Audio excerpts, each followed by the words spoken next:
दिवंगत सांसद नंद कुमार सिंह चौहान के निधन के बाद रिक्त हुई खंडवा बुरहानपुर लोकसभा सीट पर उपचुनाव हो रहा है।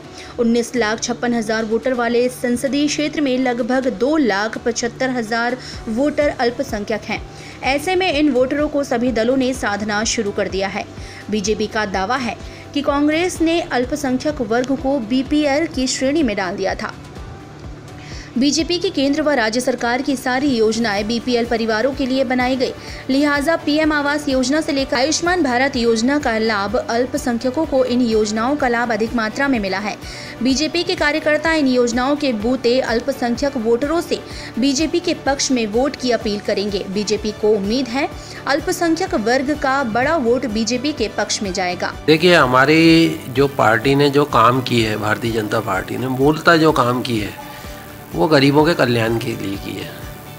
ये बड़ा अल्पसंख्यक क्षेत्र है मध्य प्रदेश का, और यहाँ पे जिस तरीके से प्रधानमंत्री आवास, लाडली लक्ष्मी योजना बोलो, चाहे आयुष्मान कार्ड, अभी जो पीछे इतना बड़ा संकट गुजरा देश पे कोविड का, उसमें आयुष्मान कार्ड का बोलो, लाडली लक्ष्मी का बोलो, चाहे प्रधानमंत्री आवास का बोलो, चाहे सरकार की जितनी योजना है, क्योंकि क्या है, कांग्रेस पार्टी ने तो इस मुस्लिम समाज को 70 साल में बीपीएल की श्रेणी में लाके खड़ा कर दिया है। लगभग मुस्लिम समाज का 85% जो लोग हैं वो बिलो पॉवर्टी लेवल पे है, और हमारी सरकार की जितनी योजनाएं बनी हैं वो सारे बीपीएल परिवार के लिए ज़्यादा है। तो इसका कहीं ना कहीं ज़्यादा लाभ अल्पसंख्यक लोग ही ले रहे हैं। और सरकार का ये प्रयास भी है कि भाई कांग्रेस ने जो नुकसान पहुंचाया है आज़ादी के बाद से आज तक अल्पसंख्यकों को, उसकी किसी तरह से भरपाई की जाए, और इसी आधार पे हम वोट भी मांग रहे हैं। और हमें पूरा भरोसा है कि इस बार अल्पसंख्यक का जो है कांग्रेस से मोह भंग है। उनकी कुछ पिछली जो 15-16 महीने की सरकार रही और जो हमारे अल्पसंख्यक भाइयों के साथ उनका जो व्यवहार रहा, उनके जो नेता जो अल्पसंख्यकों के वोटों से जीते थे, उनके साथ उनका जो व्यवहार है, उनके नेताओं का जो 17 महीने का एक नमूना है, ये सारी चीज़ों को देखते हुए आज भारतीय जनता पार्टी के लिए मार्ग जो है एकदम साफ है, और अल्पसंख्यक ज़्यादा से ज़्यादा तादाद में भारतीय जनता पार्टी को वोट देगा, ऐसी हमें पूरा यकीन है। वहीं कांग्रेस बीजेपी के इस दावे को सिरे से खारिज कर रही है। कांग्रेस का दावा है कि कांग्रेस ने जितना अल्पसंख्यक वर्ग का विकास किया उतना बीजेपी ने नहीं किया। बीजेपी सरकार ने अल्पसंख्यक वर्ग के शरीयत में दखल अंदाजी की है, जिससे अल्पसंख्यक नाराज है, और लोकसभा उपचुनाव में अल्पसंख्यक वर्ग का वोटर कांग्रेस के पक्ष में वोट करेगा। जबकि अल्पसंख्यक वर्ग के जानकारों का मानना है कि बीजेपी सरकार की योजनाओं से प्रभावित होकर कुछ प्रतिशत अल्पसंख्यक वर्ग का वोट बीजेपी को जा सकता है, लेकिन अल्पसंख्यक वर्ग का अधिकतर वोटर धर्मनिरपेक्ष दलों व प्रत्याशियों को जाता है। इस बार भी ऐसा ही होने के आसार हैं। ऐसा कुछ नहीं है, बीजेपी जो है भ्रम फैलाती है, और कांग्रेस ने आज़ादी के पहले से लेकर तो आज़ादी के बाद तक हमेशा सभी वर्गों का ख्याल रखा है। अल्पसंख्यक तो अल्पमत में है भारत में हमारे, इसलिए उनका अल्पसंख्यकों का, हरिजन, ST का सबका ध्यान कांग्रेस पार्टी रखती है। ये हिंदू, मुस्लिम, सिख, ईसाई की पार्टी है, इसमें कोई बहुत भेदभाव रखते नहीं हम। और जो बीजेपी कह रही है कि हमने उनके लिए कुछ किया, तो बीजेपी ने आज तक अल्पसंख्यक के लिए कुछ नहीं किया है।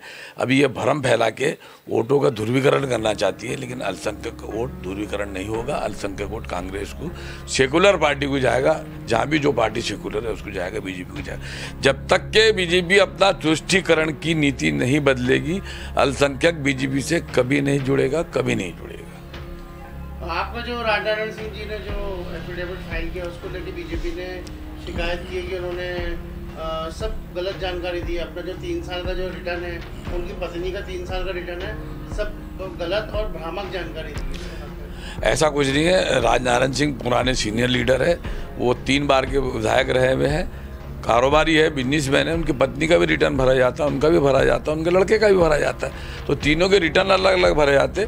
व्यवसायी वाला आदमी है, कोई ऐसा नहीं है, जानकार आदमी है, समझदार आदमी है, ऐसा गलत काम कभी नहीं कर सकता। नहीं, बीजेपी तो शिकायत करने के लिए है वो। अभी उनके शिकायत के आगे दौर चलेगा, क्योंकि अब जमीन सरकते जा रही है पूरे देश में। आज देखिए यूपी में प्रियंका गांधी ने कितना मतलब जोश आम लोगों को हकीकत दिखाई कि ये बीजेपी क्या कर रही है और क्या करना चाहिए बीजेपी को। वहाँ सत्ता होते हुए भी वहाँ नरसंहार मचा दिया, किसानों को कुचल दिया, तो ये तो उसका हिसाब तो देना पड़ेगा बीजेपी को। अब दो टर्न हो गए उनके, अब ये तीसरा टर्न जो उनका आ ही नहीं है। आज अगर बहुमत पूरा नहीं होता उनका तो आज ही सरकार गिर जाती बीजेपी की। देखिए, अगर हम पिछले चुनाव की तरफ अगर नज़र डालें तो हमेशा से यहाँ जो है संसदीय क्षेत्र में बीजेपी ही विजेता रही है। और जहाँ तक पुराने अगर हम वोटिंग का अगर इस मामले में केंद्रीय सरकार के मामले में जो एमपी की जो चुनाव होते हैं उसमें हम देखा जाए तो मुस्लिम वोटरों का झुकाव हमेशा सेक्युलर पार्टी की तरफ रहा है।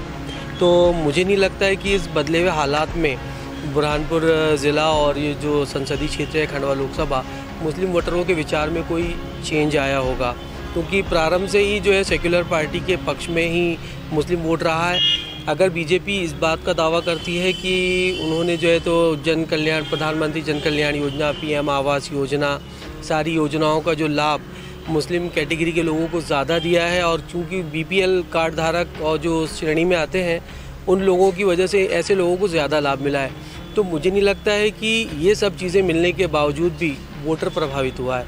चूँकि आज के हालात में आप देखिए तेल की कीमतें बढ़ी हैं, महंगाई आसमान को छुई है, तो कहीं ना कहीं केंद्र के विरोध में ये सब चीज़ें जाती हैं। और दूसरा ये है कि हमेशा से बीजेपी की जो सरकार है वो हिंदुत्व तुष्टिकरण की नीति अपनाई, चाहे वो सीए हो, एनआरसी हो। इस मामले को लेकर भी जब भी ये ऐलान हुआ तो उस वक्त भी काफ़ी मुस्लिम अल्पसंख्यक लोग परेशान हुए थे, तो वो इस चीज़ को नहीं भूल पाए हैं कि अगर बीजेपी आई तो ये सारी चीज़ें की कवायदें फिर से शुरू हो जाएंगी और उन्हें जो परेशान होना पड़ सकता है। तो बुरहानपुर क्षेत्र के और जो मुस्लिम वोटर्स हैं वो सेक्युलर पार्टी को ही वोट देंगे।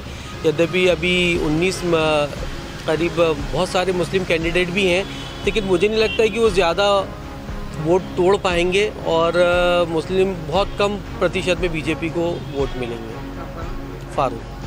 टाइम 8 के लिए मध्य प्रदेश के खंडवा बुरहानपुर से ब्यूरो रिपोर्ट।